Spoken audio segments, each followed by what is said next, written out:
para hoy seguimos estando en Juan capítulo 10. En nuestra sociedad, en nuestro mundo hoy día, sin duda existen muchos peligros. Parece que uno escucha las noticias y le relatan los peligros más recientes, las víctimas de un asalto, de un incendio, lo que sea, ¿verdad? Cuando fui a los Estados Unidos y volví la semana pasada, habían algunos muy tensos en el avión, no muchos, pero algunos muy tensos. En un viaje yo me senté con unos niños, no sé, de 10 y 7 años a mi lado, su papá estaba en otra fila justo detrás de ellos, y el niño, el de 7 años, como estaba bien entretenido con su tablet, con todo lo que estaba haciendo, pero cuando empezó a hacer el ruido el avión, que se sabía que íbamos a salir, guardó el tablet y se quedó así nomás. Pobre niño, andaba algo preocupado, algo asustado. Y es cierto que en cualquier momento, en cualquier parte existen peligros. Está el peligro de que te asalten, de que te roben, de que te estafen, de que te maltraten, de que te mienten, de que te atropellen e incluso que te maten. Sin duda podríamos hacer una lista mucho más grande, mucho más amplio de los peligros, pero creo que le he asustado lo suficiente. Algunos enfrentamos más peligros que otros, es cierto, ya sea por la naturaleza de nuestro trabajo, el sector en que vivimos, la hora en que salimos de la casa, nuestra edad, nuestro género. Hay muchos factores que pueden afectar el nivel del peligro que uno puede enfrentarse. Pero aunque enfrentemos distintos niveles o distintos tipos de peligro, todos nos enfrentamos con peligro. Es imposible evitarlo. Tal vez puedes evitar algunos peligros, ¿verdad? Si quieres evitar el peligro de chocar en un avión, no te subas al avión. Puedes evitar algunos peligros. Pero muchas veces vas a siempre enfrentarte con otros peligros. ¿Verdad? Nos dimos cuenta cuando salió el COVID, ¿verdad? Algunos no querían salirse de la casa. Voy a protegerme del COVID y no voy a salir de la casa. Y algunos tenían que salir. Pero voy a protegerme y no voy a salir de la casa. Y aún así algunos se contagiaron. Mientras que otros se enfrentaron a mayores peligros como la deficiencia de la vitamina D. O el aislamiento y el sentimiento de estar solo en el mundo. Entonces en cada momento hay peligros y es imposible evitarlo. Por lo tanto, tenemos que reconocer que existen peligros y tenemos que buscar cómo protegernos de ese peligro. Y podríamos hablar por muchas horas acerca de las distintas medidas que puedes tomar para protegerte de los distintos peligros que mencionamos. Pero todos sabemos y reconocemos que hay peligros de los cuales realmente no puedes totalmente protegerte. ¿Verdad? Leemos de las guerras que están ocurriendo en otras partes del mundo. Bueno, no podemos protegernos de la inflación que ahora está ocurriendo a causa de las guerras. Algunos comentan de vez en cuando de que podría ser que entre Rusia y los Estados Unidos llega a haber una guerra nuclear.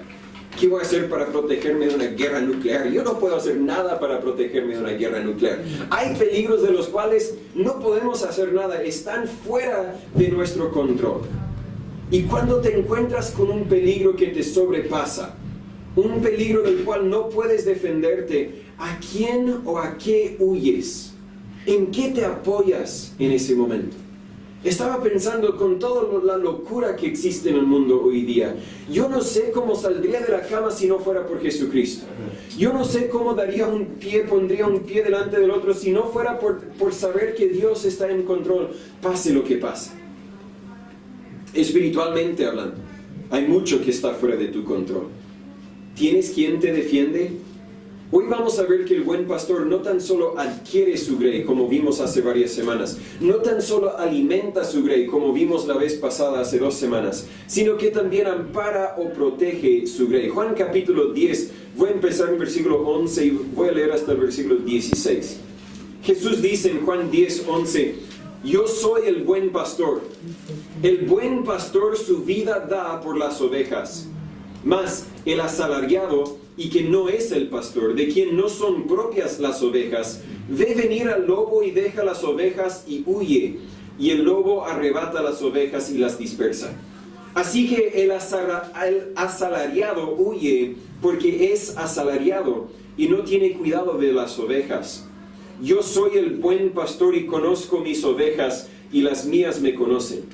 Como el Padre me conoce, así también yo conozco al Padre y pongo mi vida por las ovejas.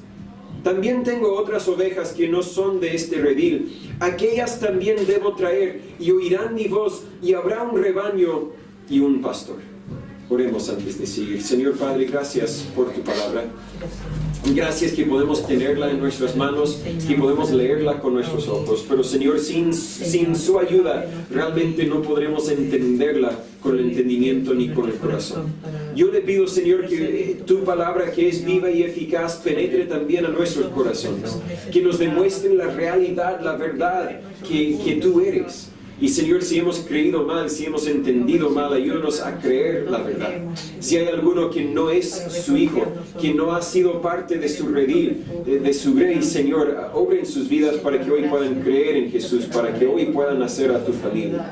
Los que somos tus hijos, Señor, ayúdanos a depender de tu defensa, de tu protección en nuestras vidas. No nos ayudes a temer las posibilidades, sino denos confianza para vivir por ti. Háblanos, dirígenos, enséñanos y cámbianos, Señor. En nombre de Jesús se lo pedimos. Amén. Primero vimos lo que sucede en la mañana cuando el pastor conduce a sus ovejas fuera del redil en el proceso de adquirir su grey. Luego la escena fue en la tarde o al mediodía cuando el pastor dirige sus ovejas a un matorral donde encuentran pasto, agua y descanso. Así el pastor alimenta a su grey. Pero ahora la escena cambia a la noche. La noche. Hay peligros en la mañana, es cierto, y hay peligros al mediodía y a la tarde, pero parece que la noche presenta más peligros que cualquier otro momento. Mi pastor tenía un dicho y el dicho se va evolucionándose. Él antes decía, no hay nada bueno que sucede después de las 11 de la noche. Pero ahora que tiene no sé cuántos años, tendrá unos 60 años, dice, nada bueno sucede después de las 8 de la noche, ¿verdad? Hay peligros que salen y se aumentan tal vez en la noche. Tal vez es porque uno se descuida, se relaja, incluso muchas veces, cierto, dormimos en la noche. O tal vez es porque los malos están más activos en ese momento. Pero hay que reconocer que en la noche, y estamos estudiando lo que sucede en la noche, hay mayor peligro. Y es precisamente ahí cuando vemos que el buen pastor ampara, defiende su grey. Muchas veces los pastores de ovejas en Palestina tendrían que conducir su grey tan lejos para encontrar pasto y agua que no podían regresar al redil en la noche. Podemos imaginar la escena, sabemos la sequía, lo seco que llega a ser el pasto aquí en qué fecha, en marzo por ahí, ¿cierto? En enero, febrero, marzo, no hay mucha lluvia, no hay mucho pasto verde. Uno podría imaginarse, si yo soy pastor de ovejas, tengo que llevarlos muy lejos para encontrar dónde refugiarse. Y como los llevé muy lejos, no podemos regresar esta misma noche, tenemos que pasar la noche afuera, donde tal vez nos sentimos un poco menos protegidos. Hablamos la primera vez cuando el pastor adquiere su grey, que uno se siente protegido dentro del redil, pero el pastor vino para conducirlos fuera del redil, para conducirlos fuera de lo que siempre habían conocido. Ahora hay peligro, pero tenemos un buen pastor que nos ampara, incluso en la noche. Las ovejas dependían de la protección del pastor en todo momento, es cierto, pero especialmente durante la noche. En nuestro pasaje vemos que el pastor también ampara o protege su grey. 3 verdades o 3 aspectos a esta protección. Y el primero lo vemos en versículos 11 al 13, y es precisamente que el buen pastor muere por sus ovejas.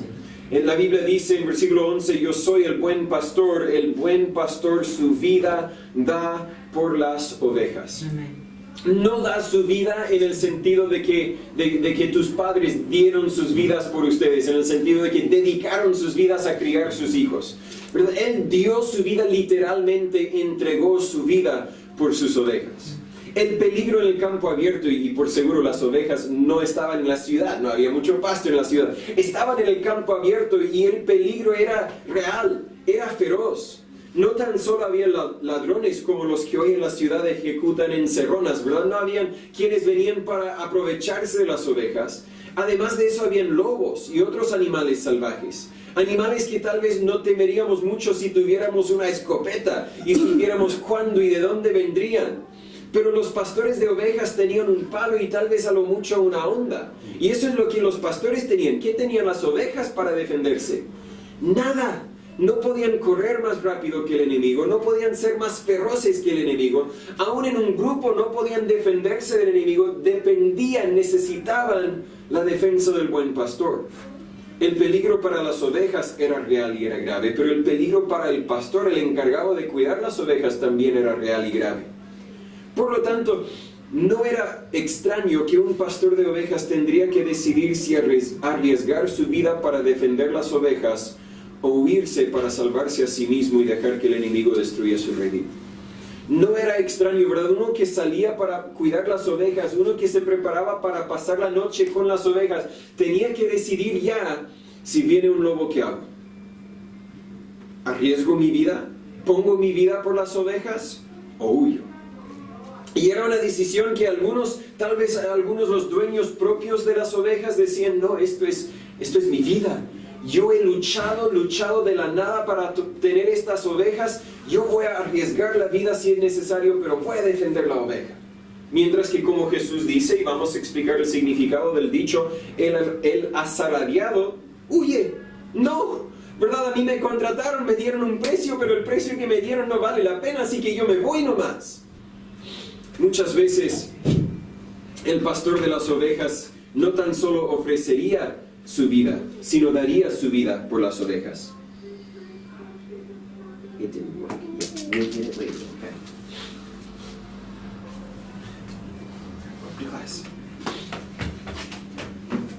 Pero la muerte de un pastor de ovejas siempre era inesperada. Era un accidente trágico, ¿cierto? Mientras que la muerte de este buen pastor Jesús era predicha de miles de años antes. Incluso antes de la fundación del mundo, la Biblia nos dice en 1 de Pedro 1:20. Y entiende, reconoce el poder de la palabra en versículo 11. Los otros pastores murieron contra su voluntad, pero el buen pastor dio su vida. Nadie se la quitó, nadie le tomó la vida. El buen pastor dio su vida por sus ovejas. Estas ovejas estaban en gran peligro. La Biblia dice en Isaías 53, versículo 6, todos nosotros nos descarriamos como ovejas.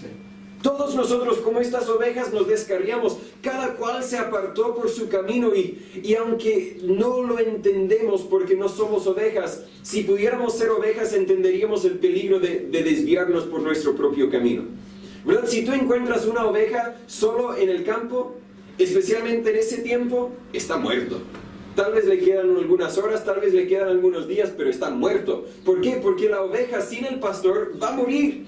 Va a morir de hambre, va a morir por el enemigo, va a morir porque se queda atorado en el bosque. Hay peligro, cada cual se apartó por su camino, mas Jehová cargó en él el pecado de todos nosotros. Cuando nosotros estábamos en nuestra mayor necesidad, Jesús dio su vida por nosotros. El buen pastor su vida da por las ovejas. En Juan 10, los versículos que nosotros leímos, precisamente el versículo 11, Jesús estaba prediciendo su propia muerte en la cruz. Un evento que ocurrirá en menos de un año desde esta fecha, según entiendo. ¿Quién más ha dado su vida por usted? ¿Quién más murió por usted? Tal vez algunos, como dije antes, tus padres gastaron sus vidas, invirtieron sus vidas en tu vida. Y a veces sucede una tragedia o otra cosa que causa que una persona sin querer muere para salvar a otra persona. A veces sucede, pero yo le propongo y casi le prometo que nadie jamás ha planificado morir por usted. Mientras que Jesús, antes de que usted existiera, dijo, yo voy a morir por él. De hecho, ya murió por ti antes de que nacieras. Jesús, antes de la fundación del mundo, dijo, yo voy a morir por los pecados del mundo. El asalariado, en cambio, versículos 12 y 13, nos explican que solo le interesa su propio bien. Le contrataron porque querían la plata, pero cuando venían las dificultades, sin duda va a huir. No me pagaron suficiente para esto. Sería parecido perdón, hermano Juan Carlos, parecido a lo que está sucediendo con algunos camioneros, con todos los asaltos, los ataques que está sucediendo de aquí al sur. Algunos están diciendo, no me están pagando suficiente para hacer esto, yo voy a buscar otro empleo. Ahora, gracias a Dios, entiendo que el hermano Juan Carlos casi siempre dirige para el norte, pero cuando oren, recuérdenlo en sus oraciones. Es parecido a alguien que dice, no vale la pena lo que está sucediendo en los Estados Unidos, y entiendo un poco tal vez ahora con la policía, los carabineros en Chile, los riesgos están aumentando, la violencia se está aumentando y no me están pagando lo suficiente para esto. Yo voy a buscar otro empleo. Y lo mismo sucedía con el asalariado, el que no es el pastor. No es el pastor, de quien no son propias las ovejas. Ve venir al lobo, ve el peligro y deja las ovejas y huye, y el lobo arrebata las ovejas y las dispersa.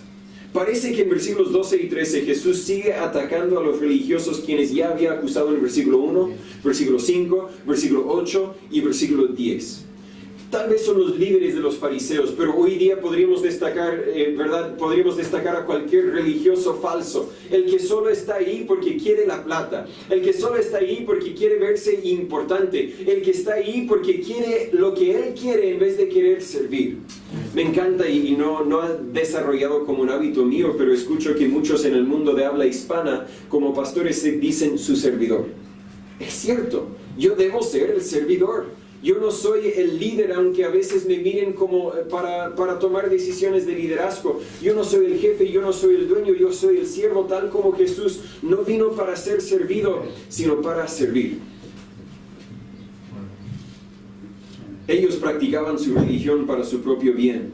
Practicaban su religión para su propia ganancia, la plata que ellos podían recibir. Pero cuando se ponía difícil la situación, no se preocupaban por el bien de las ovejas. Por lo tanto, huyeron. Y no quiero criticar a otras situaciones porque desconozco las situaciones, pero sé que han habido algunos casos donde un pastor estaba pastoreando una iglesia y luego de otra iglesia le dan una invitación de un salario mejor. Y dice, me voy, casi de un día para otro.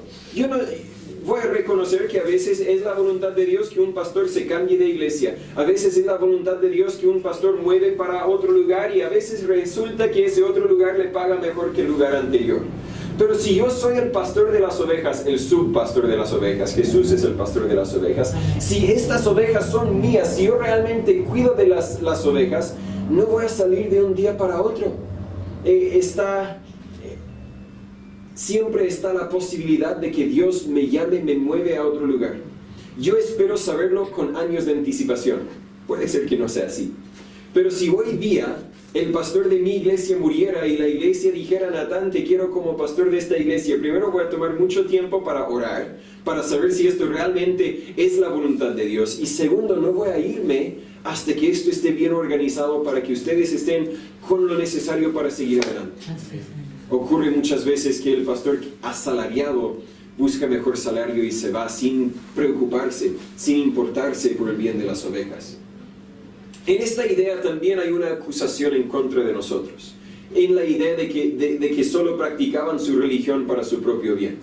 Si nosotros somos cristianos, si nosotros leemos la Biblia, si venimos a la iglesia, si seguimos a Dios únicamente para nuestro propio bien, vamos a desistir cuando ya no nos conviene.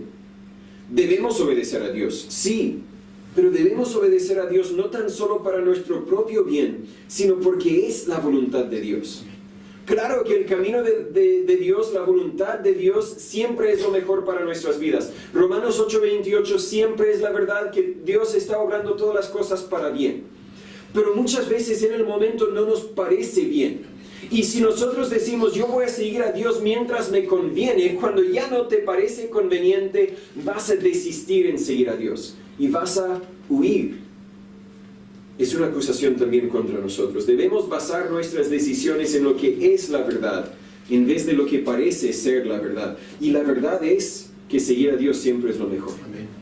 Romanos 8:28, sabemos que todas las cosas ayudan a bien a los que aman a Dios, los que conforme a su propósito son llamados. Si tú vas a seguir a Dios, Dios va a obrar todo para bien, según la definición de Él. Si vas a elegir tu propio camino, bueno, Proverbios dice, hay camino que parece derecho al hombre, pero su fin es camino de muerte. El buen pastor su vida da por las ovejas. Pero en versículos 14 y 15 también vemos que el buen pastor, conoce a sus ovejas. Dice Jesús en versículo 14, yo soy el buen pastor y conozco mis ovejas y las mías me conocen. Jesús ya mencionó esta idea en versículos 3 y 4, pero parece que ahí el enfoque era en que las ovejas conocían su voz, reconocían su voz, por lo tanto sabían que debían seguirle. Él en cambio también conoce los nombres de sus ovejas, la identidad de sus ovejas y los llama a seguirlo. El pastor conocía quiénes eran sus ovejas y sus ovejas conocían quién era su pastor, humanamente hablando. Pero ahora creo que el enfoque está en que el pastor conoce cómo son sus ovejas. No tan solo conoce su identidad, sino también conoce su personalidad. Los conoce a un nivel muy íntimo y ellos también a él. Note otra vez, versículo 14. Yo soy el buen pastor y conozco mis ovejas y las mías me conocen. No tan solo reconocen mi voz, no tan solo saben quién soy, pero también saben cómo soy. Yo no tan solo sé quiénes son, pero también sé cómo son. Antes creo que el conocimiento era algo parecido a como uno conoce al presidente o a un carabinero. Claro, sé quién eres, reconozco tu autoridad y por lo tanto voy a respetarte, voy a someterte, voy a seguir tus instrucciones como corresponde porque reconozco tu identidad, reconozco tu posición. Pero ahora, creo que el conocimiento es más como conocemos a los que son de nuestra familia, sea tu esposa, tus hijos, tus padres, tus hermanos, etc. No tan solo conoces quiénes son como individuos o cómo se relacionan contigo, sino conoces cómo son. Conoces sus gustos, conoces sus disgustos, conoces sus habilidades y sus debilidades. En el tiempo que estaba con mis padres, no sé cómo surgió, dije, mire, han pasado tantos años juntos y han luchado durante estos años porque ellos están cerca a jubilarse. En unos 2 años más sacamos el cálculo, calculamos las finanzas y fue un momento grato para saber que mi papá ya está casi jubilado. Mi mamá tiene que trabajar 25 meses más y las va a ir contando y luego puede jubilarse. Y de ahí ellos tienen el deseo de poder invertir más tiempo en Chile, pueden ser una ayuda con el ministerio, por seguro pueden ser una ayuda con la familia, así que 25 meses vamos a contarnos con ellos.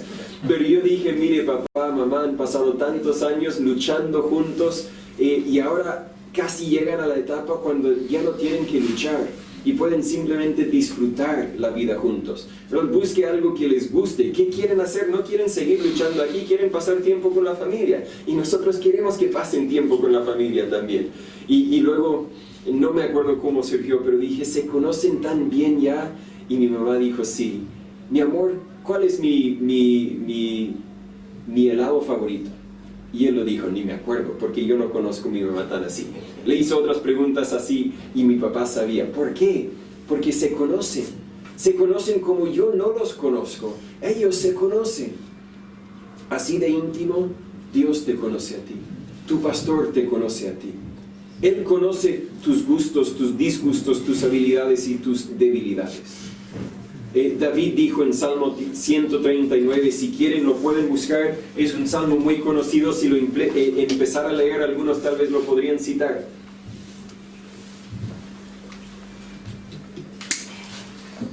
Salmo 139, pueden seguir buscándolo si gustan, voy a empezar en versículo 1 y voy a leer hasta no sé dónde. La Biblia dice, al músico principal, Salmo de David, oh Jehová, tú me has examinado y conocido. ¡Auch! Me conoce. Duele un poco porque yo sé que hay partes de mí que no quiero que nadie conozca y Él me conoce. Pero también da gozo saber que Él me conoce. Tú conoces mi sentarme y mi levantarme. Desde lejos entiendes mis pensamientos. Yo a veces ni entiendo mis pensamientos. Él entiende mis pensamientos. Mi andar y mi acostar me has rodeado y todos mis caminos te son conocidos. Me conoce, pues aún no está la palabra en mi lengua y he aquí, oh Jehová, tú la sabes toda. Detrás y delante, el versículo 4, es algo que mis padres pueden hacer y de vez en cuando yo y Cristín podemos hacerlo. Uno empieza a decir algo y el otro termina diciendo lo que el otro iba a decir. No sé si me explico bien. Tienen dichos, tienen modismos o entienden bien sus deseos y conocimientos, que uno empieza a hablar y el otro termina diciendo lo que el primero quería decir. Y es lo que está expresando el versículo 4. Aún no está la palabra en mi lengua, ni lo he dicho, tal vez ni sé lo que voy a decir, pero tú ya sabes lo que voy a decir. Estoy hablando de Dios en términos humanos y tal vez le estoy deshonrando porque Él nos conoce mejor que eso. Pero así podemos ilustrar el nivel del conocimiento que Dios tiene acerca de nosotros. Versículo 5. Detrás y delante me has rodeado y sobre mí pusiste tu mano. No tan solo me conoce de lejos, me conoce de cerca. Tal conocimiento es muy maravilloso para mí. Alto es, no lo puedo comprender. ¿A dónde me iré de tu espíritu? ¿O a dónde huiré de tu presencia? Si subiere al cielo, ahí estás tú. Y si en el infierno hiciere mi lecho, he aquí, allí tú estás. Si tomare las alas del alba y habitar en el extremo del mar, aún allí me guiará tu mano y me asirá tu diestra. El buen pastor conoce sus ovejas. Él sabe lo que les gusta y sabe que les gusta, que les atrae el pecado. Y por eso siempre quiere conducirlos por un camino lejos del pecado. Por eso 1 de Tesalonicenses tal vez 5:22 dice: absteneos de toda apariencia de maldad, lejos del pecado. Pero pastor, yo fui a tal lugar donde tal vez hay mucha inmoralidad, pero yo no participé en la inmoralidad. Eso es decir que yo metí mi mano en la jaula del león, pero lo saqué antes de que me mordiera. ¡Qué tonto! Un día te va a morder. Aléjate del pecado. Él sabe que no les gusta estar solos y por eso siempre está con sus ovejas. Sabe que son muy débiles, sabe que somos incapaces de defendernos de los peligros y por eso ampara a sus ovejas hasta incluso al dar su vida por ellos. Observa que en versículo 15 Jesús dice: como el Padre me conoce, así también yo conozco al Padre y pongo mi vida por las ovejas. Como el Padre me conoce, así también yo conozco al Padre. Creo que Él está diciendo que también así yo conozco a mis ovejas. Jesús conoce a sus ovejas al mismo grado que conoce a Dios el Padre y Dios el Padre conoce a Jesús. Si Jesús y Dios el Padre son inseparables en su deidad, podemos entender que se conocen muy bien. Incluso podríamos decir que no hay nada que uno no sabe o no conoce acerca del otro. Así de bien te conoce el buen pastor. No hay nada de ti que Él no sabe. No hay nada de ti que Él no conoce. Por lo tanto, sabe cómo darte una bendición cuando quiere bendecirte. Amén. Sabe cómo corregirte cuando eso necesitas, ¿verdad? He aprendido con mis niños, con los niños que yo cuidé del Senami básicamente, que la misma corrección no sirve con todos. Primero con mis padres cuidamos a niños de 3 a 9 años y para ellos cuando se portaban mal, siéntate en el sofá. Y eso era tortura para ellos. No, 2 minutos no aguantaban, déjame bajar, no te vas a sentar ahí otro ratito hasta que aprendas que no deberías pegar a tu hermano, algo así. Después de 5 minutos los bajamos y jugaban bien. El primer niño que yo cuidé tenía 13 años y él era, no sé si voy a decir que era muy flojo, pero él no tenía mucha energía al parecer. Entonces cuando él se portaba mal, siéntate en el sofá. Con gusto. ¿Puedo tomar una siesta también? Y él contento ahí. No, 1 hora sentado en el sofá. Ya, no hay problema, gracias. Le encantaba, así que yo tenía que buscar otra forma de disciplinarlo. Y me costó un poco entender la forma correcta en disciplinarlo. Después de él cuidé a unos hermanos de 11, también 11 y 13 años. Y ellos eran muy activos. Tenerlos sentados cuando era soleado afuera era tortura para ellos. Ellos solo, en fin, uno tenía que conocer al niño para saber cómo corregir al niño. Dios te conoce. Sabe cómo corregirte cuando lo necesitas. Sí, Señor. Sabe cómo estirarte y probarte para que crezcas. Y sabe cómo defenderte del enemigo e incluso de tus propios deseos y predisposiciones. Pero observa que el versículo 14 también dice que estas ovejas conocen a su pastor a este mismo nivel. Yo soy el buen pastor y conozco mis ovejas y las mías me conocen. Hasta ahora hemos hablado de cómo Dios te conoce a ti, pero Jesús dice que tú también deberías conocerle a Él a ese mismo nivel íntimo. También deberías conocer los gustos, los deseos, las habilidades y la fidelidad de tu buen pastor. Por eso Pablo dijo en 2 de Timoteo 1, versículo 12, por cuya causa asimismo padezco estas cosas, mas no me avergüenzo, porque yo sé a quién he creído, y estoy seguro que es poderoso para guardar mi depósito para aquel día. Deberíamos conocer a Dios tan íntimamente que sin tener que consultar la Biblia sabemos que lo que estamos haciendo le agrada, o lo que no estamos haciendo, no lo estamos haciendo porque el hacerlo no le agradaría. Deberíamos conocer a nuestro pastor tan íntimamente que no tenemos por qué temer las circunstancias, porque sabemos que Él está en control. No tenemos que temer los mentirosos porque sabemos lo que es la verdad. No tenemos que temer porque sabemos que el buen pastor ampara a su redil, a su grey. Pero jamás vas a conocer a este pastor si no pasas tiempo a su lado en la Biblia y en la oración. El pastor su vida da por sus ovejas, el pastor conoce a sus ovejas, pero por último en el versículo 16 el pastor reúne a sus ovejas. Él no puede proteger a ovejas que no están a su lado, ¿verdad? Humanamente hablando. Un pastor no puede proteger a ovejas que están en otro campo. ¿Por qué? Porque Él no está ahí, está aquí. Ahora nuestro pastor está en todo campo físico, está en todo lugar físicamente. Pero espiritualmente hablando, Él no puede proteger a los que no están parte de su grey, los que no han creído en Él, los que no viven con Él. Jesús dice en versículo 16, también tengo otras ovejas que no son de este redil. Está hablando de que es el pastor no tan solo de las ovejas judías, que es el redil que vimos en versículo 1, el que no entra por la puerta en el redil de las ovejas, pero el pastor entra por la puerta del versículo 2, ese redil del judaísmo. Él dice, yo también tengo otras ovejas que no son de este redil del judaísmo. No es el pastor solamente de los judíos. No es el pastor solamente de un grupo privilegiado o un grupo exclusivo. Podríamos decir que no es el pastor solamente de los chilenos o de los americanos o de los de los hombres o de los... No, es el pastor de todos los que creen en Él. Por lo tanto, para poder defenderlos, para poder alimentarlos, para poder cuidarlos, tiene que reunirlos, incluso a los que no son de este redil del judaísmo. Creo que está hablando específicamente acerca de los gentiles, como tú y yo. Nunca éramos parte del redil del judaísmo. Pero ahora, si has creído en Jesús, eres parte del redil del Señor, de la grey de Dios. Estas otras ovejas serán reunidas de todas partes del mundo donde el Evangelio ha sido predicado. Dice, aquellas también debo traer y oirán mi voz y habrá un rebaño y un pastor. De hecho, en el cielo sabemos que la Biblia dice en Apocalipsis 7:9, después de estas cosas miré, y he aquí una gran multitud, la cual ninguno podía contar, de todas las naciones y tribus y pueblos y lenguas que estaban delante del trono y en la presencia del Cordero, vestidos de ropas blancas y con palmas en sus manos. En el cielo habrá de toda nacionalidad.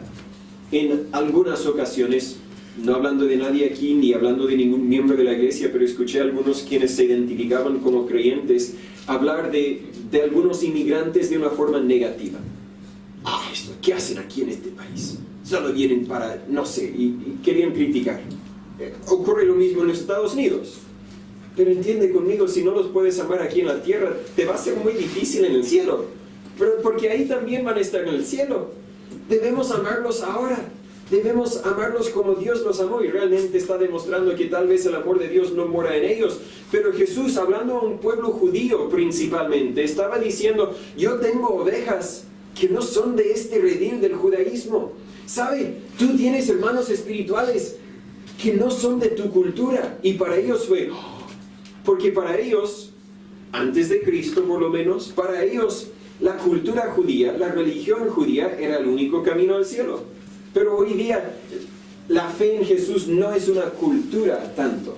Podemos hablar de, y me desvío un poco de las notas, pero al hablar de las misiones, muchas veces se ven que un misionero sale de un país, va a otro país y quiere empezar una iglesia norteamericana en Chile. Ese no es el enfoque. ¿verdad? De las iglesias que nos apoyan, son 70 iglesias en los Estados Unidos, no creo que hay ninguna que ocupe la guitarra. De vez en cuando tal vez. Pero nosotros ocupamos la guitarra. Oh, pero Natán, así no se hace en la iglesia.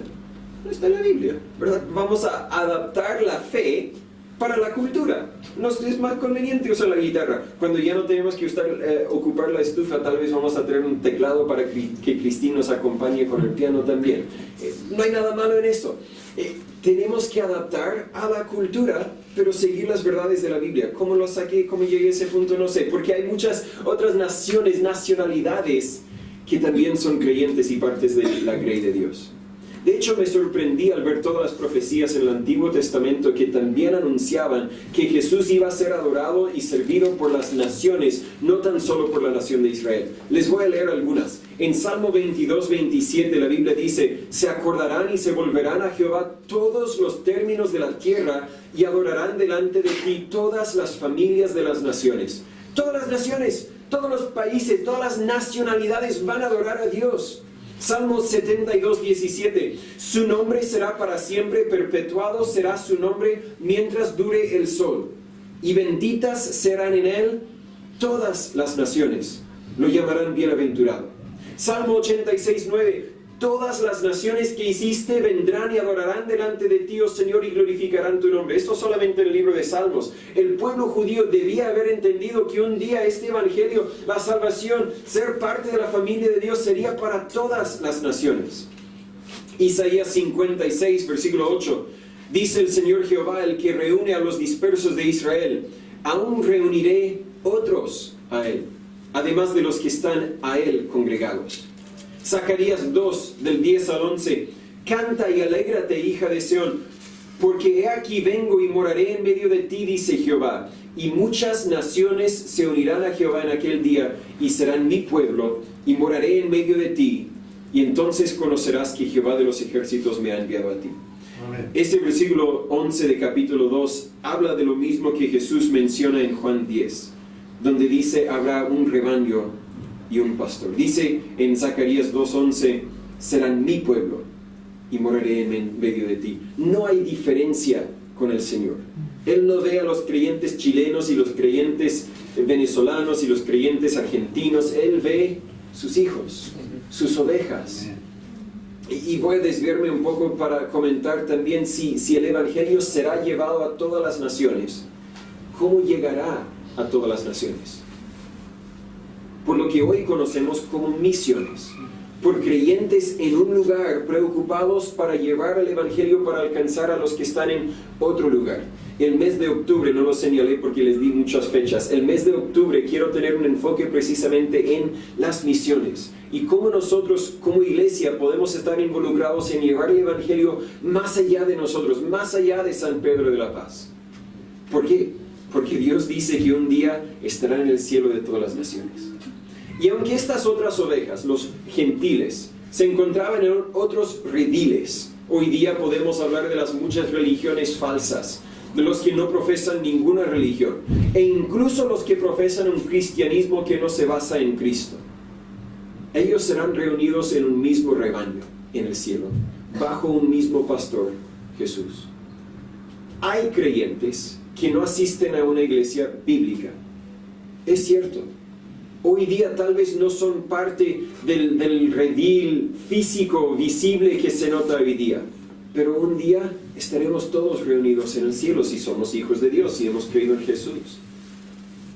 Aún no hay un solo rebaño, aún existen muchos subpastores, aún existen muchas iglesias distintas, pero todos los verdaderamente salvos, no importa cuál iglesia pertenecen o si no pertenecen a ninguna, todos los salvos serán parte de este rebaño y están bajo el cuidado del buen pastor. Observa el verbo en versículo 16. Jesús dijo: también tengo otras ovejas que no son de este redil. Aquellas también debo traer. Lo vimos mucho en la tarde hablando de el proceso, el gran intercambio cuando Dios toma nuestra injusticia, nuestro pecado y nos da su justicia. Y decimos varias veces, todo empieza con Dios. Si tú eres salvo es porque Dios tomó la iniciativa en tu vida. Y es precisamente lo que Jesús está diciendo: aquellas debo traer. Yo los voy a conducir. Yo voy a tomar la iniciativa. Estas ovejas no andan dispersos buscando a Jesús. Vienen a Jesús porque Jesús los trajo. Dios siempre toma la iniciativa. Toma la iniciativa para adquirir su grey. Toma la iniciativa para alimentar su grey. Y toma la iniciativa para amparar su grey. Vivimos en un mundo peligroso. Puedes defenderte de algunos peligros, pero la realidad es que jamás podrás protegerte de los mayores peligros. Un día, tarde o temprano, todos vamos a morir. Y después, ¿quién te va a proteger? En los Estados Unidos, un escritor y cantor muy conocido en círculos cristianos, Ron Hamilton, algunos tal vez han escuchado su nombre, hoy día lleva varios años padeciendo de demencia senil. Y su esposa, que sigue hablando a mujeres, sigue haciendo lo que puede para servir al Señor, muchas veces comparte un comentario en Facebook, y el otro día lo leí, y ella dijo: ahí está mi esposo, mientras escribo mi esposo está dormido, pero cada 5 o 10 minutos de la nada empieza a reírse. Yo estoy contenta porque él está contento. Capaz que cuando se despierta ni va a conocer quién soy. A veces quiero gritar, a veces quiero poner mi cabeza por el muro, pero sé que Dios es con nosotros. Y pase lo que pase, si tuviera que retroceder, seguiría sirviendo a Dios. ¿Por qué? Porque tanto los creyentes como los no creyentes a veces padecemos de enfermedades muy feas. El que padece de la enfermedad fea sin Cristo, no sé cómo aguanta. Por eso hoy día están hablando de la eutanasia asistida, si lo digo bien, de la idea de poder tomar su propia vida porque no quiero seguir más. Pero el que conoce a Cristo, tenemos a un pastor que nos ampara, en lo bueno, en lo malo. Un día todos vamos a morir, tarde o temprano. Escuché también anoche un evangelista en el mundo hispano. De hecho, él dijo: mire, yo tengo cáncer. Dicen que tengo 150 días máximo para vivir. Y era, de hecho, la última predicación que él iba a dar. Y él dijo: pero aún así, puede ser que alguien aquí me gane al cielo. Y es cierto. Aunque a él le hayan dicho: te quedan máximo 5 o 6 meses, nadie aquí tiene promesa de que le queda más de un día. Un día, tarde o temprano, te vas a morir. ¿Y quién te va a proteger? Te propongo que no vas a encontrar a ninguno quien te amparará mejor que Jesús, el buen pastor. Hasta su vida dio para poder pagar la deuda de tus pecados y poder protegerte de la consecuencia eterna que mereces por ser pecado. Pero aunque Jesús es el buen pastor, no es el pastor de todos. Solo adquiere, solo alimenta y solo ampara a los que son suyos, los que han creído en Él. Si no has creído en Él, quiero decirte que hoy has oído su voz, como dice en el versículo 16. ¿Por qué no confías en este buen pastor? ¿Por qué no admitir que no puedes salvarte? No puedes dirigir tu propia vida. ¿Y por qué no te sometes al Rey de Reyes y Señor de Señores? ¿Por qué no confiar en el único quien murió por ti? Jesús está reuniendo sus ovejas. ¿Serás uno de ellas? Y si eres hijo de Dios, entiende que Jesús te adquirió, te alimenta y te ampara para un propósito, para poder usarte a ti para alcanzar a otros. Un día habrá ovejas de todas las naciones adorando y sirviendo a este pastor. ¿Qué estamos haciendo nosotros ahora mismo para poder alcanzar a ellos como extensión del ministerio de nuestro buen pastor? ¿Conoces a este pastor? ¿Conoces a este buen pastor íntimamente? ¿Conoces su voluntad para tu vida? Tienes que primero conocerlo para poder realmente seguirlo. Señor Padre, gracias por tu palabra, gracias por la promesa de que tenemos quien nos cuida si hemos creído en Jesús. Yo desconozco las dificultades que mis hermanos ahora mismo están enfrentando, pero yo sé que si son hijos tuyos, tú estás enfrentando esa dificultad con ellos. Aunque no nos saques de la dificultad, sabemos que nos defiendes en medio de la dificultad. Dios, gracias por ser nuestro pastor. Gracias por darnos la confianza que solamente viene al saber que somos tus hijos. Si hay alguno que no ha conocido esa paz, ese gozo que viene al nacer a tu familia, Señor, obra en sus vidas para que te crean, para que puedan recibir y gozar del gozo que nosotros también tenemos. Y los que somos tus hijos, Señor, ayúdanos a ser obedientes, a hacer todo lo que usted quiere que hagamos, a compartir la verdad del Evangelio y a vivir en cada momento, en cada instante para tu honra y tu gloria. En el nombre de Jesús le pedimos todo esto. Amén. Muchas gracias una vez más por haber tomado su tiempo para estar con nosotros. Antes de que se vaya, quiero contarle el mensaje más importante de todos los mensajes. Y es la pregunta, ¿cómo puede uno saber si va a ir al cielo o no? Y la respuesta es muy sencilla, nadie va al cielo por sí solo. Nadie va al cielo por ser suficiente bueno. La Biblia nos dice en Romanos capítulo 3, versículo 10, que no hay justo, ni aun uno. No hay nadie quien puede autoidentificarse y decir, míreme a mí, yo soy bueno, yo merezco el cielo. Yo no merezco el cielo, y tú tampoco. En mis propias fuerzas, tal como tú en las tuyas, nunca llegaríamos al cielo.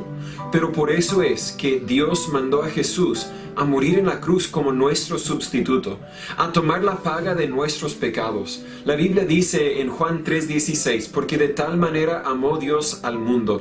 Eso te incluye a ti tal como me incluye a mí.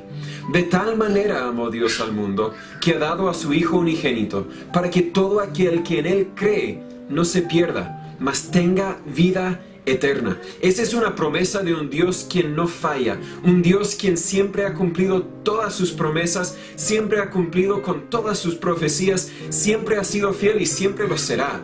Si usted cree en Jesús, usted recibe el regalo de la salvación, usted tendrá esa vida eterna. Pero creer en Jesús es más que creer que Jesús existe, es más que creer que Jesús es Dios, es más que creer que Él vino a la tierra y murió por tus pecados. Es aceptar que Él es el único quien puede salvarte. Es aceptar también que tú necesitas un Salvador, que tú eres un pecador, que tú mereces el infierno. Pero gracias a Él puedes tener vida eterna. Si nunca has confiado en Él, si nunca le has pedido que Él te perdonara por tus pecados, que hoy sea el día. Si aún te queda alguna duda, por favor, escríbeme, llámame, mándame un mensaje. Quiero ayudarle a conocer la verdad que realmente transformará tu vida verdaderamente. Y es el Evangelio, las buenas nuevas, que Cristo salva. Gracias por su tiempo. Que pase buen día.